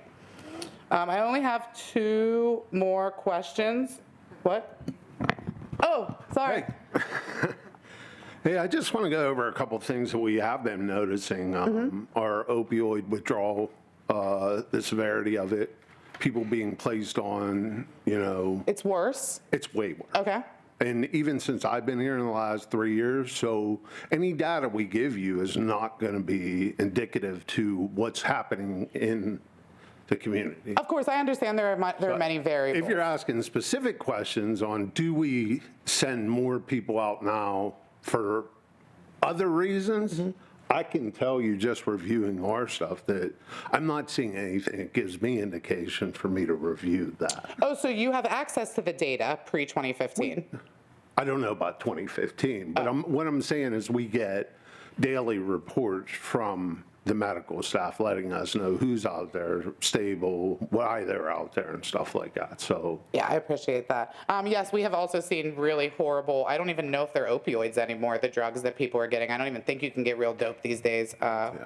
Shame, yeah. But anyways, I know that, and I know that's horrible, and I'm sure that will be a variable. I'm just trying to see, also, more people died back then, so it is also maybe better that more people are going to the hospital now. I'm grateful for that. So this is not necessarily a witch hunt. It is just a thing that I'm curious about as we are discussing telehealth, reducing the number of hospital runs, as we are discussing potential other options for transports to hospitals, and they were mentioning today the staffing on Can those. we get to your last 2 questions, please? Yeah. Do you have questions? No. Oh, okay. no. Then this will be We're the end of the starting- meeting, and okay, I just okay. have Well, we have two more. public comments too, and it's hot in here, and it's a holiday.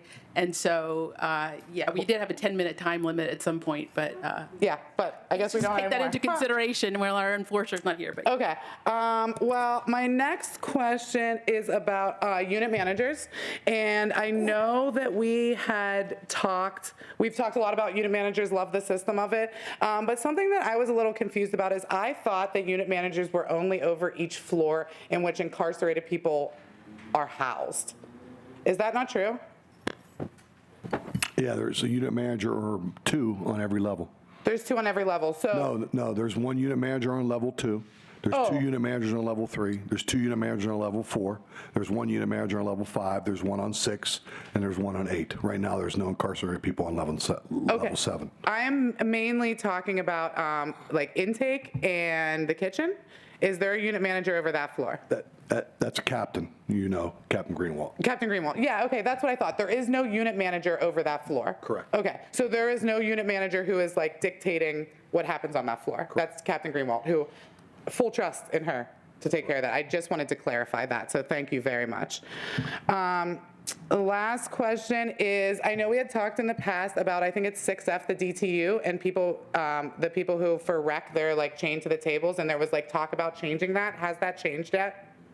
No, okay, so that practice is still happening. All right, that is all of my questions. I just last want to remind the members of the board who are here that we as board members are statutorily required to do 2 unannounced inspections every year. And I would just implore my colleagues to do those more because I feel this great disconnect between the people who are doing those a lot and the people who aren't in understanding experiences of people who are incarcerated. So thank you. I'll just say I do agree that we should be doing unannounced inspections. I don't agree that it's statutory required for each board member to do 2 a year, but maybe that's a question for our new solicitor. Yeah, I would argue, I've thought about this many times, the only other interpretation is that we all together as a board have to do it twice. That is the only other interpretation of it. It's either each board member or it's the full board. It doesn't say anything about like select members of the board. I think it's pretty clear it's one or the other, but again, defer to a solicitor who we can ask prior to the next meeting. Thank you. Okay, public comment. Chair Redwood, please.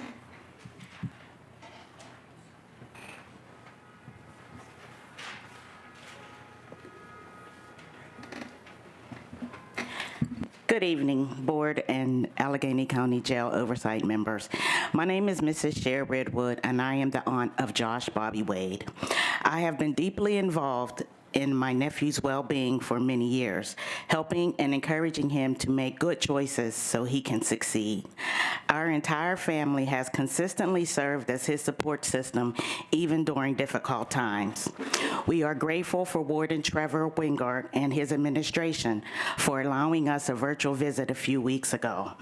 At present, Josh remains incarcerated due to his disability and the lack of access to qualified mental health evaluation staff who can verify and substantiate the diagnosis he received before his incarceration. Family involvement is often critical to successful mental health outcomes. It is heartbreaking to imagine how he must feel, isolated from his loved ones, surrounded by unfamiliar people, in an unfamiliar environment, and likely experiencing fear and distress. This situation does not serve his needs, nor does it serve the system's best interests. We are deeply concerned that Josh's life and mental health are at risk. We are a close-knit family that remains committed to his care and stability. However, currently our hands are tied. Josh has been placed in a pod at the Allegheny County Jail where he is not permitted visitors. Josh is not a criminal, and he has never been incarcerated. He does have mental illness and can function well and maintain stability when he is compliant with his medication. Prior to his attempting to seek help for his mental health, and unfortunately an untrained UPMC police officer felt he belonged in jail and not in the hospital. I would also like to add that he worked full-time and had his own apartment. My plea is for the staff at the Allegheny County Jail to have more compassion for Josh and this entire population and allow families to step in to assist with treatment when appropriate. appropriate. Releasing Josh to a facility where he can receive appropriate mental health treatment also makes financial sense. The cost of incarcerating an individual exceeds $150 a day. In contrast, placement in a proper treatment facility with a psychologist on staff would be more cost-effective and far more beneficial for his long-term well-being. Josh has now been incarcerated for 43 days. Transferring him to Torrance is not in his best interest. With access to proper medical support and his family involvement, Josh would have a significantly better chance of stability and recovery. Please help us secure the care and treatment that Josh desperately needs. Our family stands ready to support him in every way possible. Thank you. Thank you. Joe Shaughnessy? I'm here to ask for more private spaces for those in the jail and their attorneys so that confidentiality can be maintained at the highest level possible. In researching the subject, some attorneys are skeptical about conversations being recorded intentionally and or unintentionally, even when the attorney and client are the only ones present. What I'm requesting is even more basic than that. To finish, I'm asking for more smaller spaces reserved for one client, one attorney, without other inmates or jail staff being present. Thank you.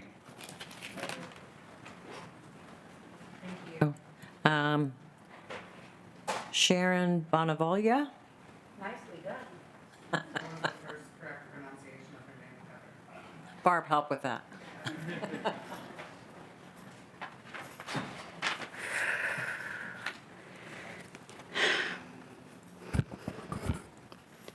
I'm really angry. This is shameful. This is shameful. Barbara, and I'm sorry, I don't know your name, County Controller. What's your name? Amy, I am very disappointed that two of the newest members of this board chose to vote no on the motion tonight. I am incensed that people left, that people aren't here. It's hot. We're all hot. I'm busy. You're busy. There's nobody that's busier or not busy. These people are busy. You have a job to do, and your job is oversight. It is not to run an efficient meeting with, I think you, I can't remember the term you used to refer to Judge Ivashevic, but it was spot on. The enforcer. Yeah, the enforcer. Shameful. It's shameful. What needs to happen with this motion is that the term timely needs to be addressed. What does it mean to timely let family know what's going on with their loved ones? Residents who designate the emergency contact, Barbara. They designate the emergency contact. It's not guesswork. It's up to them. And granted, there might be a few who don't designate, so those are issues. But they designate it, so that's not an issue, and it's shameful. Oh, God, help me, Jesus. Thank you, Connie, that people are being paid. I wanted to come up and say thank you that people are being paid. And you know me, I'm always going to say, we're encouraging phase 2. Yay. And thank you because I know it wasn't hard, it wasn't easy, and I know how hard you worked on it. I would also like to say, before I read the names of those who have died in the jail since April of 2020, that we are aware and grateful that the number of deaths in the jail has dropped significantly under Warden Trevor Wingard's leadership and in conjunction with the hardworking medical staff and responsiveness of other staff. I will, however, continue to read all the names as we, and especially this board, I'll wait till you're finished talking. You should be, and I forgive you. Yeah, I know you're allowed to do whatever you want, and I'm allowed to say that that's what's happening. Okay. Thank you. And I don't want that on my time, and God help you if you ding that bell while I read the names, because the enforcer is not here. I will, however, continue to read all of the names, as we, especially this board, should never forget that lives are at stake. Each of those lives lost represent family and friends who, in the midst of 3 different holy celebrations at the end of one of them right now, are without their loved ones. So I will never apologize for saying, please, if you are able, rise for the reading of the names of the dead. Richard Lenhart, Robert Blake, Cody Still, Daniel Pastorik, John Brady, Martin Buchek, Robert Harper, Vinkley Harris, Justin Brady, Paul Allen, Roger Millspaw, Paul Spisak, Gerald Thomas, Jerry Lee Ross Jr., Victor Joseph Zelenek, Ronald Andrus, Anthony Tolada, William Spencer, James Washington, Damon Leroy Kays, Tim Menino, Douglas Bonomo, Zachary Sam, Nicole Barufi, Richard Schuba II, Terrence Clowney, Tracy Hickey, Justin McAuliffe, Nathan Piernick, and Mark Schwartz. And I find it particularly shameful that on a night that Amachi is here talking about family members of incarcerated people, you voted no. Shame!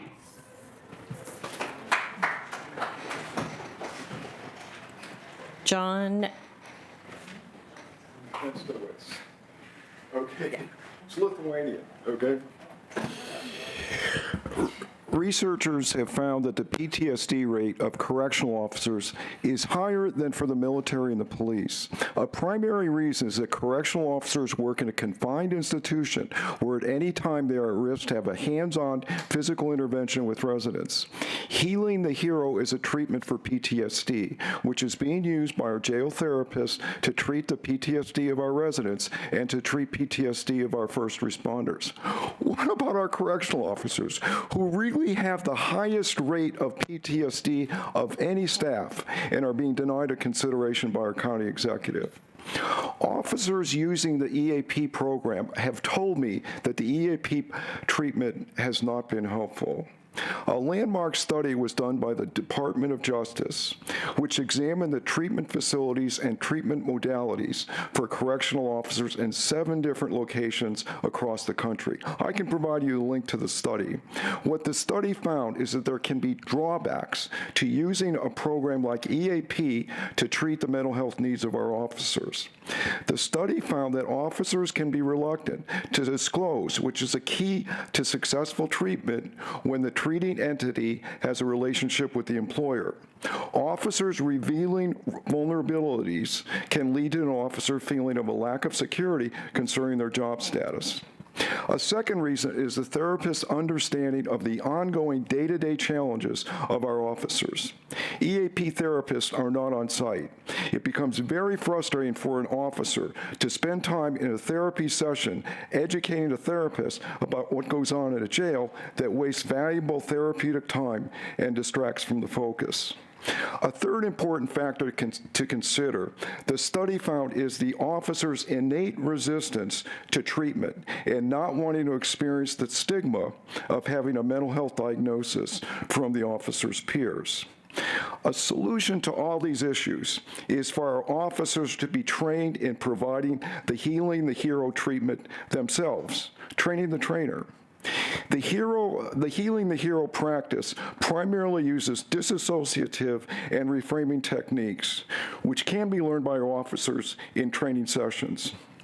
Our officers are not associated to the officer's employer as the EAP program is. Our officers are, of course, very familiar with the challenges and stresses of working in a county jail. And the fact that they are a peer, they can help our officers discard and resist the stigma of using mental health services, which is pervasive among many officers. Let's all move together with therapeutic intervention that works, has been tested by some of our officers, and can be delivered by those who are in the best position to provide the treatment. In our 2026 CO survey, we will, okay, I never get to the end. Thank you. Rashana Bell, please.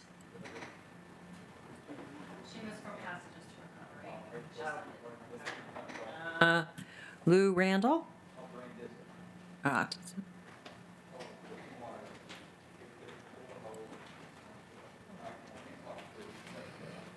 Hello, hi, Lou Randall. I lead the Autism Connection of Pennsylvania, and I really appreciate all the positivity that can come through these meetings and how much nuance I think that you guys are all capable of doing. Partly that's why I'm really disappointed that you didn't even give a chance and chose ignorance not to even read a policy that the warden might have created. That's just disappointing. That's number one. I also want to say for Jail Oversight Board, did you know that Philly just voted to get their own Jail Oversight Board? So lead the way as kind of contentious as can be. It's a good thing. So I got my second phone call in 3 weeks or so on a Friday night from a family member. And so I'm just thinking about all the people, and I think it's very Pittsburgh that we all have to know somebody that knows somebody, and people have to know you, all of this, to get things done that are probably common sense. And there's probably a way around this to get people like video visits if people are on the mental health, behavioral health pod as standard care connected to, with their consent, right, for supportive family. I mean, family members of autistic people, of people who have paranoid schizophrenia, whatever, are often their whole exoskeleton. That's who helps them function. And we cut that off, I think is going to increase bed days in the jail, issues with challenging behavior, all that kind of stuff. So I'm hoping we can make an improvement, because I don't want to be the person, in 10 years is still getting texts on my cell phone saying like, this mom, I don't want to have to send any more notebook full pages of this much medication, which happened last weekend. And the last one is an emergency epilepsy medication that's a rescue med. And I don't know, because often parents are really upset. They don't know if they've talked to their sports coordinator, somebody at the jail. I called, there was somebody, I can't tell if you have that information. I don't know if there's a way for everything, right? Can there be a portal where people can feed in if they've got a person with a disability and send pictures of the prescription bottles? I tell them to go to the pharmacy, get the printout from that, at least it's something official. I don't know that you have the e-records because I can't tell. People are just really upset, so I just say, send me what you have. And I kind of push it through the system because I know you and I know people, and it's just not efficient. And I think it's really unsafe, and we're all here for that reason, right? To increase safety and decrease risk in the jail for everybody. So I'd love to see a portal where families of people with disabilities can feed information. And it should be really stable, I would hope, and accurate. But I mean, that was an entire notebook, every single line she wrote. She copied every single dose of everything. It was a full page. And I have that on a text. And all I can do is like, hot potato, here. And that's just not a great practice. So really more taking down that wall, which I think the policy that you didn't choose to read at all, to consider it, is a wall between families. You didn't even vote to say, like, let's take a look at it. I think these people are talented and they have nuance. I'm going to close this really fast. I have a guy who died of sepsis from a state facility who was at Erie. His dad went to see him in ICU. He had 2 guards. He was shackled. He was in ICU. He was unconscious. He was dying of sepsis. He was 23. Family went there and that bed was empty. They didn't even tell him that they had moved him. And he had to come all the way. They drove to Erie, and they drove back to Pittsburgh, and he died 2 days later. That's unacceptable, and I know it's not on you at all, but that shouldn't be that we've always done things this way. Why did he have 2 COs tied up, when he's unconscious and dying? So hopefully we can move forward and not just do things the way we've always done them. I think that's your charge. Thank you. Malakia Contra, you had signed up for agenda. Yeah.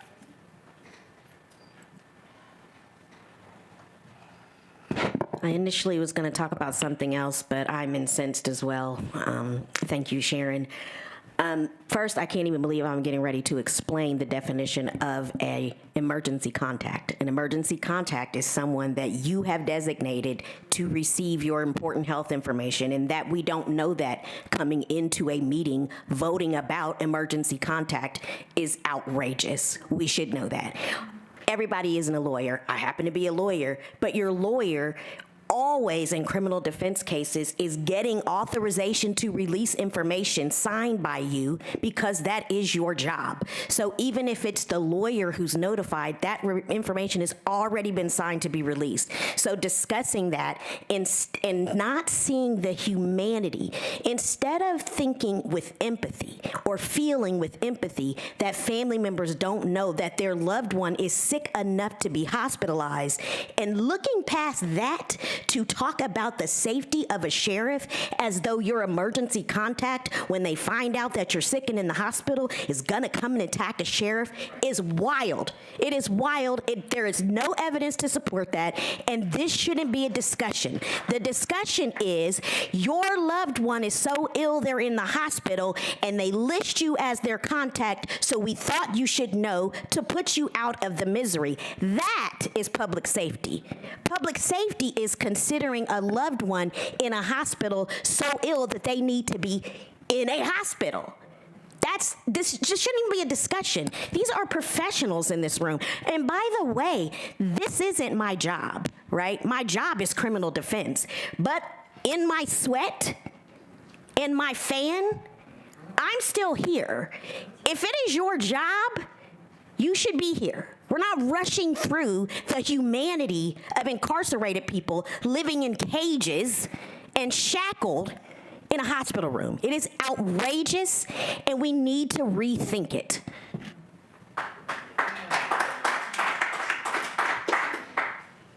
And Tracy, I can't read your last name, Tracy B? Is it Bulls? She was here. Oh, okay. Okay. Do I have a motion to adjourn? So moved. Second.